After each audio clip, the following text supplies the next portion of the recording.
그 공황장애와 지난번에 광장공포증에 대해서 잠깐 말씀드렸는데 그 전에 한 가지 좀 덧붙이겠습니다. 일단 공황장애, 광장공포증이 있는데 그 불안장애도 하나 붙여갖고 불안장애하고 공황장애의 관계는 어떤 관계냐면 공황장애가 여러 불안장애 중에 하나입니다. 그래서 최근에 그 2013년도에 발표한 새로운 진단 기준 DSM-5에 따르면 미국 정신의학 통계 필람 그렇게 될 거예요. 미국 정신과 기준에 따르면 불안장애는 이제 특정 공포증, 뭐 거미가 무섭다, 뭐 이런 거 있죠. 뱀이 무섭다. 사회 불안장애, 그리고 공황장애, 그리고 광장공포증, 그리고 범불안장애. 또 최근에 이제 소아에서 예전에 분류했던 분리불안장애라든가 선택증, 항구증 등등이 이제 불안장애에 들어와 있고요. 예전에 이제 불안장애에 속했던 강박장애와 외상후 스트레스 장애는 이제 별도의 큰 카테고리로 빠진 상태입니다. 하여튼 정리하면 공황장애는 불안장애의 하위 분류이다. 그러면 그 불안장애 하위 분류에 공황장애도 있고 광장공포증도 있는데 이건 무슨 관계냐? 굉장히 친한 관계다. 뭐 형제 정도 되는 한 이란성 상둥이 정도 되는 굉장히 친한 관계다 이렇게 볼 수 있고요. 우리가 공황은 유래가 어디서 됐냐면 그리스인들이 그 판이라고 하는 그 숲을 지키는 신이 있는데 이 판이라는 이 숲을 지니는 신이 그 사람들이 오면 이렇게 놀라게 하는 걸 했거든요. 그래서 이제 패닉이다 이렇게 된 거예요. 아, 판이 오는 패닉이다 이렇게 되어 있고요. 광장공포증은 어떤 거냐면요. 이게 이제 지난번에 말씀드렸듯이 광장에서 일어나는 공포증으로 알고 있는데 사실은 그것이 아니거든요.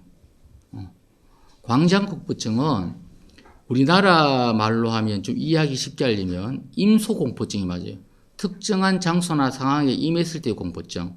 주로 개념은 어떤 거냐 하면 우리가 어떤 도움을 청할 수 없는 그러한 장소에서의 공포증. 광장 같은 경우도 너무 넓으니까 도움을 청할 수 없다고 한다면 이제 이제 광장도 포함이 되겠죠. 그리고 내가 탈출할 수 없을 것 같은 어떤 그러한 상황. 예를 들면 사람이 붐비는 곳에서 내가 탈출할 수 없을 것 같잖아요. 그러면 그러한 장소도 되겠죠. 근데 이게 어떻게 해서 이게 광장공포의 직정이 됐냐면요. 이 광장공포증이 영어로는 아고라포비아거든요. 아고라가 그 그리스의 어떤 그 광장 중에 굉장히 대표적인 광장 이름이 아고라예요. 근데 이제 이 그 패닉이 많아지니까 공황장애가 많아지니까 이 아까 판이라는 그 숲속의 신을 물러나게 하려는 제사를 아고라라는 공장에서 지낸 거예요. 그래서 이게 아고라포비아가 되고 이 아고라포비아가 한국말로 그대로 해석하니까 이제 광장공포증이 되어갖고 마침 광장에서만 일어나야지 광장공포증이다라고 생각하는데 그것이 아니다라는 거고요. 되게 둘이가 굉장히 친한 관계라서 공황장애를 가진 사람의 50%, 3분의 1에 한 50% 내외가 광장공포증, 임소공포증이 동반되고요. 임소공포증 또는 광장공포증을 가진 사람의 3분의 2에서 4분의 3이 공황장애를 이제 동반을 합니다. 그래서 지금 대개 광장공포증의 되게 일반적인 것은 광장처럼 굉장히 열린 공간에서 내가 도움을 못 받거나 탈출하지 못할 것 같은 이러한 데 공간 또는 굉장히 밀폐된 공간에서 내가 도움을 못 받거나 탈출하지 못할 것 같은 공간, 뭐 예를 들자면 엘리베이터 안이라든가 영화관이라든가 뭐 이런 게 있을 수 있겠죠. 그리고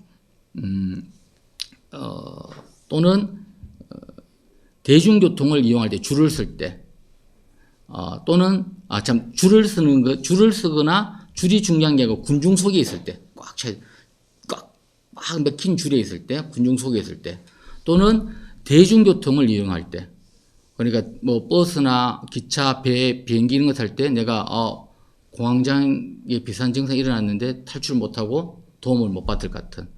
자기 자가용은 조금 낫죠. 자가용은 좀 쓸 수가 있으니까요. 그리고 이제 집 밖에 혼자 나갈 때, 결국 개념은 뭐냐면 광장공포증은 우리가 도움을 받지 못하거나 또는 탈출하지 못할 것 같은 장소에 대한 두려움이다. 그래서 우리가 광장공포증까지 동반되면 환자들이 심해지면 안전지대가 형성되는 곳은 괜찮아요. 집이라든지 뭐 집이 안전하지 않는 사람도 간혹 있긴 있어요. 그렇게 느끼는 사람들. 대개는 집은 안전지대로 보고요. 또는 이제 가족하고 같이 갈 때는 이게 광장공포증이 덜 일어나죠.